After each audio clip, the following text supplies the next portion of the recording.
Sinusitis problem ఉన్న వాళ్ళు 45 నిమిషాలు కంటిన్యూగా చేస్తే మంచిది. అది కూడా ఉదయం పూట.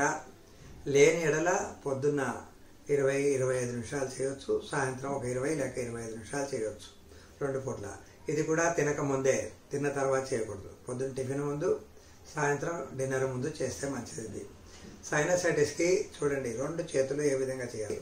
ఉంగరం చిటికిన వేళ్ళు మూసుంటాయి, అరచేతిలో ఉన్న తర్వాత కొద్దిగా ఇలా అంటే లాక్ అవుతాయి. బొటన వేలు, చూపుడు వేలు, మధ్య వేలు లైట్గా టచ్ చేసి ఉంచాలి. ఇది సైనసైటిస్కి ముద్ర. దీన్ని ఏమంటారు? కుబేర ముద్ర అంటారు. ఈ అరచేతులు పైకి ఉంచాలి, చేతులు మోకాళ్ళ మీద ఉంచి, నడుము తల తిన్నగా ఉండాలి, కళ్ళు మూసుకోవాలి. మెల్లిగా శ్వాస ఎక్కువసేపు తీసుకోవడం, ఎక్కువసేపు వదలడం, ఈ విధంగా 4-5 నిమిషాలు చేయాలి. అంటే కళ్ళు మూసుకొని దీర్ఘంగా ఆ విధంగా గాలి పీల్చుకోవడం వదలడం చేస్తూ ఉండాలి. 40 నిమిషాలు కంటిన్యూ చేయగలిగితే మంచిదే. లేకపోతే 20 నిమిషాలు లేక 25 నిమిషాలు పొద్దున్న, 20 లేక 25 నిమిషాలు సాయంత్రం చేయండి. 2 రోజులు లేకపోతే 4 రోజుల్లోనే దగ్గరగా 20-30% రిలీఫ్ ఇస్తుంది సైనసైటిస్ ప్రాబ్లం. ఎందుకు ఇస్తుంది ఈ విధంగా? వేళ్ళు అలాగే పెడితే ఎంత తగ్గాలి, వేరే రకంగా పెడితే తగ్గొచ్చు కదా అనే ఉద్దేశం రావచ్చు.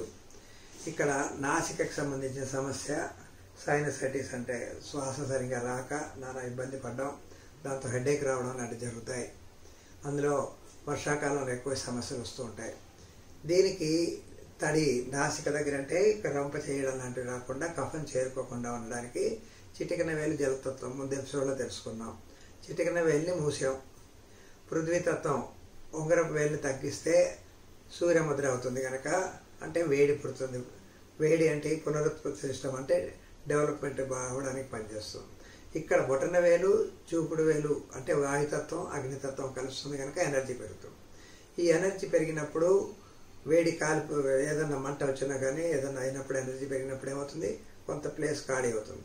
దాన్ని కూడా మనం వాడుకోవడానికి మధ్య వేలు, ఆకాశతత్వం, ఖాళీ స్థలం ఈ విధంగా పెట్టినప్పుడు 2 చేతులు, ఇది కుబేర ముద్ర అవుతుంది.